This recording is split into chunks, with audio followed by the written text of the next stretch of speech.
It was supposed to be a normal dive, just coral, quiet water, and the hum of oxygen tanks. But when Kihachiro Aratake looked down through the blue haze of the Pacific, he froze. Beneath him was a staircase, an enormous one, cut into solid stone and disappearing into the dark. At first he thought it was an illusion, then he swam closer. Perfect right angles, flat terraces, sharp corners that didn't belong in nature. It looked like a city buried beneath the sea. News spread fast. Japan's lost city, some said. A civilization swallowed by the ocean. Others called it proof of something even older, something that shouldn't exist at all. And to this day, no one can agree on what Aratake found that afternoon in 1986. Was it an ancient temple, a trick of geology, or a message carved in stone by hands we've long forgotten?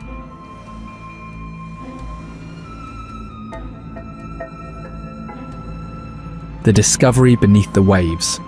Off the coast of Yonaguni Island, where the Pacific meets the East China Sea, the water is so clear you can see almost 40 meters down. In 1986, a diver named Kihachiro Aratake went into those waters looking for hammerhead sharks. That was his job. He ran a scuba centre called SUWES, helping tourists explore the reefs.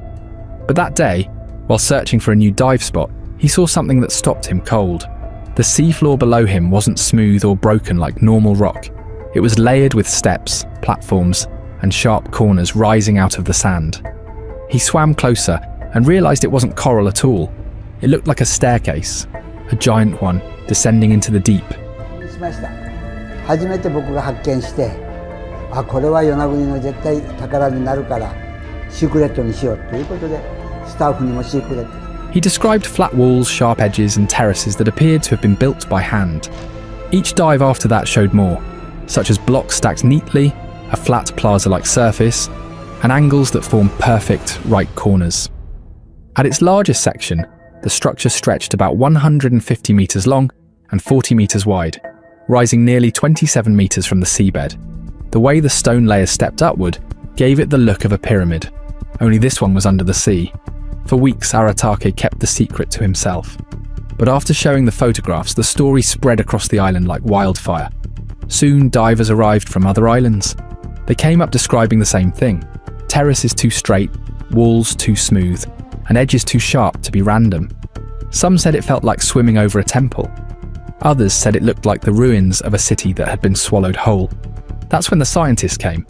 Dr. Masaki Kimura, a marine geologist from the University of the Ryukyus, led the first formal investigation in 1987. His team found that the monument lay just off Cape Arakawa Bana, the island's southernmost point, where the water is only 5 meters deep at its highest level. They mapped the massive stone terraces, the narrow corridors, and the blocks that fit together like puzzle pieces. When television crews filmed the site, the footage stunned viewers across Japan. The cameras drifted across the underwater structure, revealing perfect staircases, vertical walls, and open flat areas that seemed to stretch forever. To some, it was a natural rock formation shaped by the sea. To others, it looked like proof of something ancient, something time had buried under the waves. And soon, it wasn't just TV crews exploring the site. Professional divers began going down themselves, hoping to uncover what the cameras might have missed. Other expeditions. For years, professional divers have been visiting the monument to see it for themselves.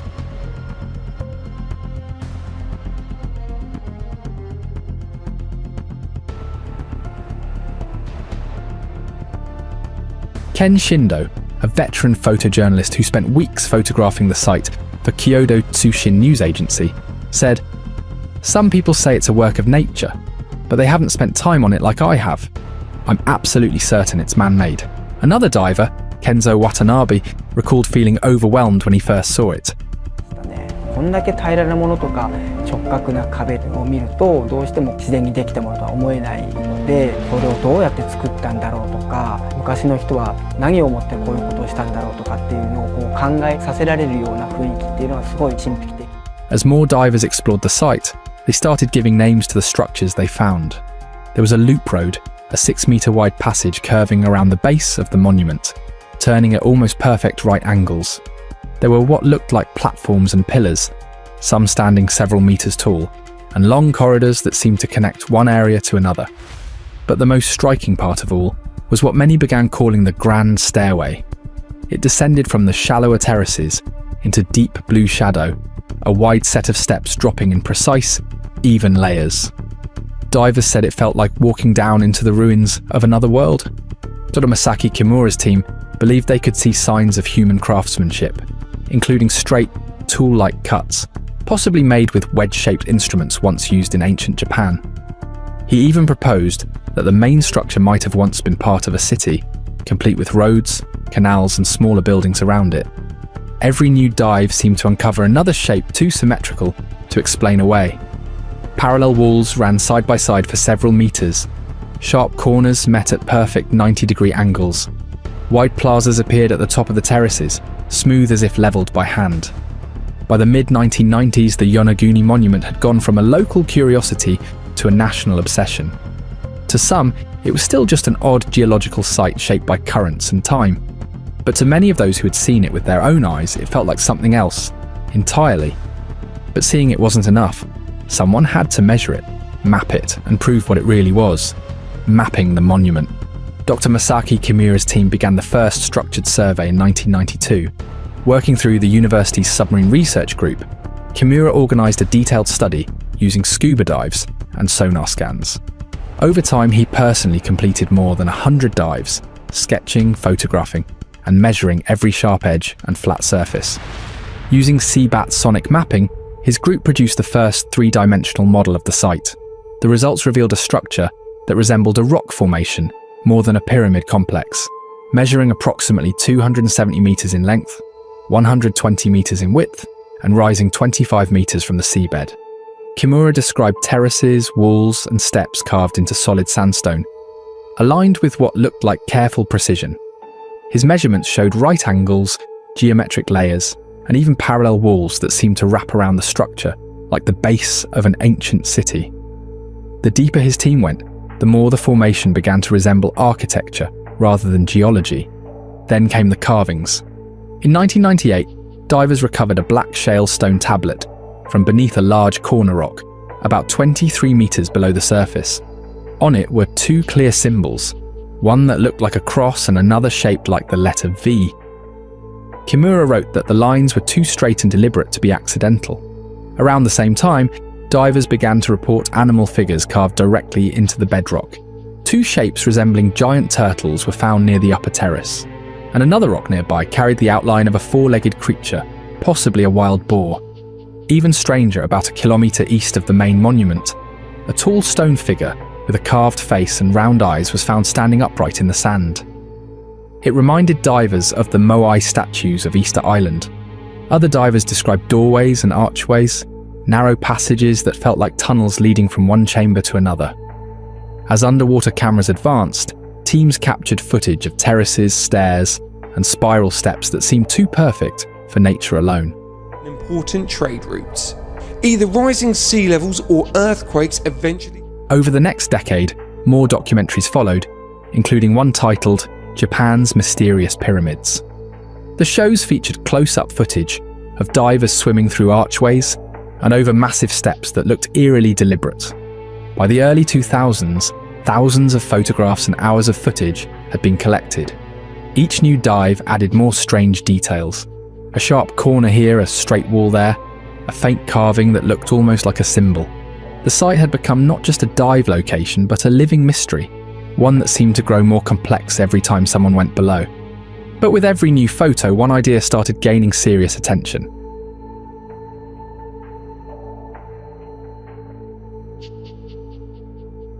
The lost civilization of Mu.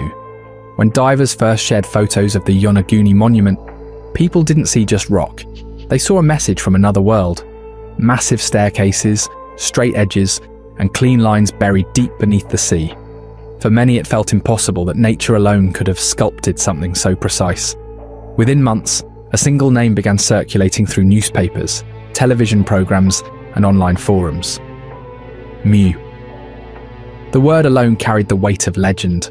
To believers, Yonaguni wasn't a geological wonder, it was proof of a lost world, a civilization that had ruled the Pacific long before the pyramids of Egypt were ever imagined. The story of Mu began a century earlier with James Churchward, a British explorer and author who claimed to have uncovered ancient tablets in India describing a vast landmass that once stretched across the Pacific Ocean. In his book The Lost Continent of Mu, published in the 1920s, Churchward painted a vivid picture of a massive continent the size of Asia, home to 64 million people who possessed knowledge and technology far beyond their time. Then, in a single cataclysm, earthquakes tore the land apart, and the entire civilization sank beneath the ocean around 10,000 BC. All that remained, Churchward wrote, were small islands scattered like broken stones across the Pacific, remnants of a forgotten empire. If this story has you curious, I'll leave a link at the end of the video where you can look deeper into the mystery of Mu. So, when the Yonaguni monument was discovered decades later, its features seemed to mirror Churchward's descriptions almost too perfectly. Wide terraces that looked like temple platforms, walls so straight they seemed measured by human hands, stairways carved with purpose, descending into the dark. To believers, it was as if the ocean had finally given back one of its secrets. For the first time, there was something solid to point to, a stone instead of a story. The connection deepened when Professor Masaki Kimura announced that the monument could be over 10,000 years old, meaning it predated Japan's earliest known civilization by thousands of years. He described Yonaguni as a step pyramid complex carved directly out of solid sandstone. In his notes, he compared its structure to the ancient Gusuku castles of Okinawa, layered, precise, and intentionally aligned. Kimura believed the site may have once stood above sea level before the last ice age ended and rising waters swallowed it whole. To him, the evidence fit perfectly with Churchward's lost world of Mu, a civilization wiped out by the very ocean it had once lived beside. Followers of the Mu theory began finding support in stories far older than any modern map. In the Okinawan legend, there is the tale of Nirai Kanai, a paradise beyond the sea where gods once lived before the waters rose and took it away. In Polynesia, the word Mua means the first people, believed to be survivors of a drowned homeland. On Easter Island, elders told of their first king, Hotu Matua, who escaped from a land called Hiva after it sank beneath a violent flood. Across the Pacific, the same story echoed in different languages of cities, temples, and kingdoms that vanished under the waves. To mythologists, these weren't coincidences.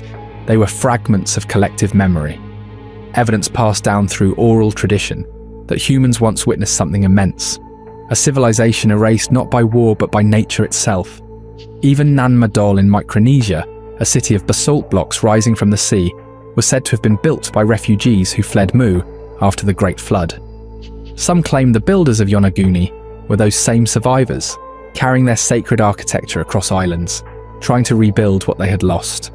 Writers like Graham Hancock, in his book Underworld: The Mysterious Origins of Civilization, compare the monument to Göbekli Tepe in Turkey, another ancient site dated to around 9,500 BCE that challenged the accepted timeline of early human architecture. For Hancock and others, the features of the Yonaguni monument point to something far more extraordinary than a natural formation. And the thing is, ever since Japanese TV aired early documentaries in the 1990s, calling Yonaguni Japan's Atlantis, the legend only grew stronger. Yonaguni no longer seems like a monument, it's seen as a memorial. But for some people, even lost civilizations weren't enough to explain it. As theories about Yonaguni kept growing, some researchers began to look far beyond Earth for answers. To them, the monument was not the work of an ancient people, but of something far more advanced. The idea, known as the ancient astronaut theory, suggests that highly intelligent beings from another world once visited Earth and shared their knowledge with early humans. Within that belief, Yonaguni becomes more than a mystery beneath the sea.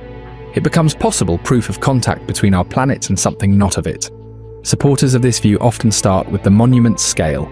The structure stretches over 200 meters long and rises more than 20 meters high from the ocean floor. They point to the laser-straight edges, the sharp right angles, and the smooth stone platforms that look as if they were carved by machines far beyond anything that could have existed 10,000 years ago.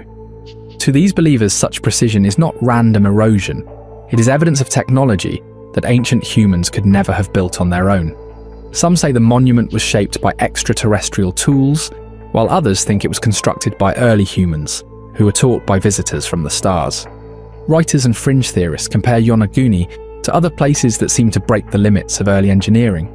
They mention Pumapunku in Bolivia, where massive stone blocks were cut with incredible precision, or the Moai statues on Easter Island, whose transport still puzzles scientists. To them, Yonaguni fits perfectly in that pattern of a global trail of megalithic structures that might share a single, unearthly source. Then there are the details that, according to believers, reveal a cosmic plan. Some claim the site is aligned with celestial coordinates, almost as if it were placed intentionally beneath the stars.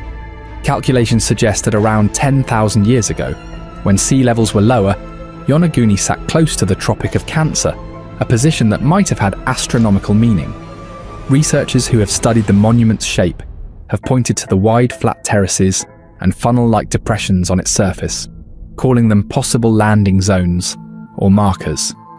Others have noticed a long, straight path looping around the base that could resemble a runway. To them, this does not look like a coincidence, but like deliberate design, as if the monument had once been part of something larger, maybe a station, a shrine, or even an ancient base hidden beneath the waves.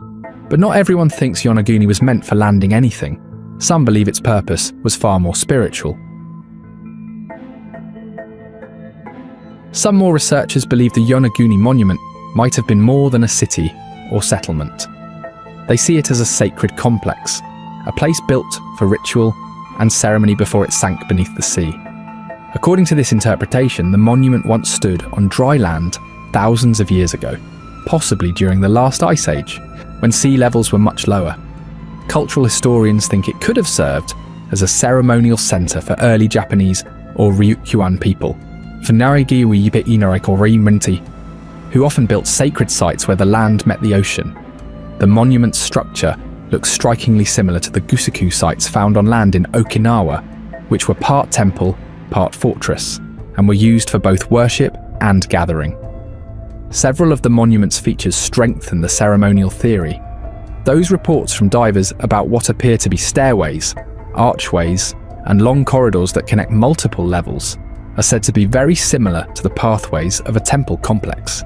About 300 meters southeast of the main pyramid lies a flat platform roughly 60 by 50 meters wide, surrounded by step-like terraces. Marine archaeologist Sundaresh from India's National Institute of Oceanography suggested this could have been a gathering space, possibly an ancient arena or sanctuary. The monument's design may also carry an astronomical meaning tied to it being a ritual monument.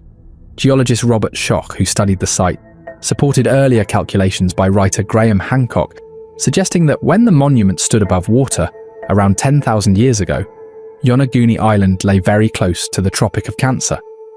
With that, it is believed that its location meant the sun would have risen directly along the monument's central line on the shortest day of the year, which was a perfect moment for rituals celebrating renewal and rebirth. And while that idea alone is fascinating, Yonaguni isn't the only place raising questions like this. It turns out Yonaguni isn't the only place that has stirred debate about lost worlds beneath the ocean. Across the globe, other sites seem to tell a similar story, where nature and mystery blend until it's hard to tell where one ends and the other begins. One of the most famous examples lies on the other side of the world, near the Bahamas. Divers there discovered what became known as the Bimini Road, a long stretch of massive limestone blocks lying in neat linear rows just a few meters under the surface. The formation runs for almost half a kilometer and looks so precise that many people have called it a road, a dock, or even the remains of a city swallowed by the sea. Ever since it was found in 1968, believers have connected it to the legend of Atlantis. They say the arrangement of the blocks is too regular to be natural, pointing to the right angles and smooth surfaces as signs of human construction. A similar case appeared off the coast of Cuba in 2001, when researchers using sonar near Pinar del Rio detected something astonishing. The readings showed geometric shapes scattered across the ocean floor, about 600 meters deep. The formations looked like massive stone blocks, arranged in patterns that resembled streets and pyramids.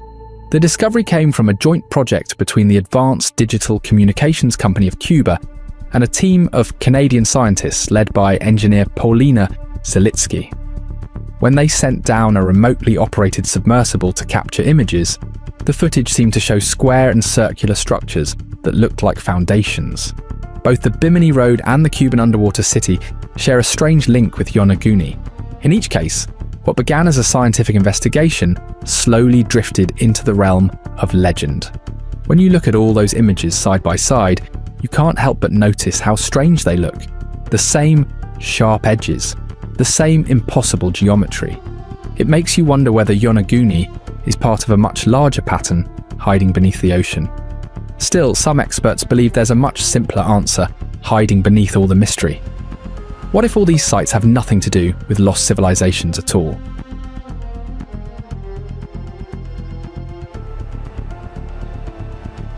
In a different light, the story of Yonaguni can begin to shift from myth to a simple case of geology. One of the first to dive deep into the site with a critical eye was the same Dr. Robert Schoch from earlier. After several dives at Yonaguni, Schoch came back with a conclusion that surprised many. He believed the monument was mostly a natural formation, shaped by time, pressure, and the movement of the earth itself. According to Schoch, the island's bedrock is made of layers of sandstone and mudstone, materials that tend to break along straight lines when exposed to stress. This process is called jointing. Over thousands of years, tectonic activity and earthquakes fractured these layers, splitting the rock into clean rectangular blocks. Then came erosion. Strong underwater currents flowing around Yonaguni continued to polish and carve the surfaces, sharpening the edges into what now looks like steps, terraces, and platforms. When you add the effects of gravity, wave impact, and constant water flow, those natural cuts begin to resemble human architecture. Studies by the Geological Society of Japan later confirmed this explanation.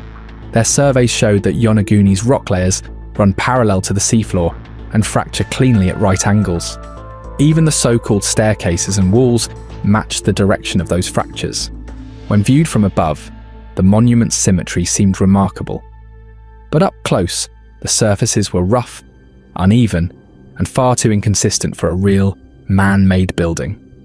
The local currents, which can reach speeds strong enough to move small stones, are also known to smooth rock edges in straight lines. Divers have reported feeling that same force push against them near the monument. It is easy to imagine how, over thousands of years, the same current could carve through the sandstone and leave behind a shape that tricks the human eye into seeing design where there is only geology. Geologists point out that nature has created strikingly similar patterns elsewhere. At the Giant's Causeway in Northern Ireland, thousands of hexagonal basalt columns fit together so perfectly they look hand-carved. In Turkey's Cappadocia region, soft volcanic rock has eroded into shapes that mimic entire cities. These were once thought to be man-made, until studies showed they form naturally through coastal erosion and sediment layering. Another thing is, people pointed out that no one had ever found a single human artifact at the site. There were no stone tools, no pottery, and no carvings verified through laboratory testing. Nothing that clearly linked people to the monument. The Japanese Agency for Cultural Affairs also reviewed the site and found no reason to recognize it as an official archaeological location. In their view, there was simply not enough proof that humans had built or used it. Without physical evidence of culture or craftsmanship, the formations remained geological rather than historical. Researchers from universities in Okinawa and Tokyo joined later surveys and found the same thing. They mapped the area, collected rock samples, and documented the features that many believed were stairways and walls. But when the samples were examined in laboratories, the results showed natural sandstone, shaped by stress fractures and ocean erosion. The flat plains, the straight corners, and even the pillars all matched natural patterns found in other parts of the Ryukyu Islands. The most striking debate centered on what some divers described as faces and symbols etched into the rock. To many scientists, these markings were not carvings at all, but examples of pareidolia. That is when the human brain sees familiar shapes, like eyes or letters, in random patterns. It is the same reason people see animals in clouds or faces on the surface of the moon. Marine geologists explained that the way light hits the rock underwater can exaggerate shadows and make random cracks look intentional. There is another idea, however, about the Yonaguni monument that stands apart. Few people suggest that parts of the monument could have been deliberately reshaped in modern times. According to this view, Yonaguni's most famous features may not be thousands of years old, but rather the result of careful hands working sometime after its discovery in the 1980s. This theory starts with the man who first found it, Kihachiro Aratake, who was searching for new dive locations when he noticed the strange underwater formation. He owned a diving shop called swam and soon promoted the site as the Yonaguni Underwater Monument. Some people believe Aratake understood right away that mystery sells. The idea of a sunken city just off Japan's coast was irresistible to divers and travellers. They say that as word spread and tourists began arriving, the temptation to make the site look more man-made could have followed naturally. Members of Japan's diving and marine community have quietly questioned the monument's appearance for years. Several professional divers have pointed out that while the structure looks geometric from above up close, the lines are uneven and the edges crumble easily when touched. Some even suggest that certain corners or terraces seem too clean, as if someone had chipped or brushed away loose stone to make the shapes appear sharper. The monument sits in shallow water, with its top only about 5 meters below the surface, making it easy for divers with simple gear to move around the site and alter small sections without much effort. Skeptics also argue that many of the supposed stairs and platforms have no clear pattern or function. They don't form logical paths or spaces that people could have used in the past. To some, this supports the idea that a few exaggerated carvings were added later, just enough to strengthen the illusion of design. If true, it would mean that modern divers or even local artists played a quiet role in shaping what became known as Japan's Atlantis. In recent years, new technology has revealed Yonaguni in sharper detail than ever. Using 3D mapping, drone scans, and sonar imaging, scientists created a full digital model of the site. The results showed layered sandstone shaped by tectonic movement and ocean erosion, forming the same clean lines and steps seen in cliffs above water. Modern dating confirmed the formation is entirely natural, formed long before humans lived in the Ryukyu Islands. No tools, carvings, or chambers were found. The monument, once thought to be a city, is now recognized as a geological structure sculpted by time and current. Yet, despite the evidence, the feeling of mystery remains. Facts may have settled the debate for scientists, but not for everyone else. To many who've seen the monument, its scale and symmetry still feel too deliberate to be a coincidence. Theories continue to surface online and in documentaries, keeping the legend alive. Whether it's a quirk of geology or the last trace of a lost civilization, Yonaguni keeps pulling people back, each hoping to be the one who finally uncovers the truth. By the way, here's the video I mentioned earlier, right here on your screen.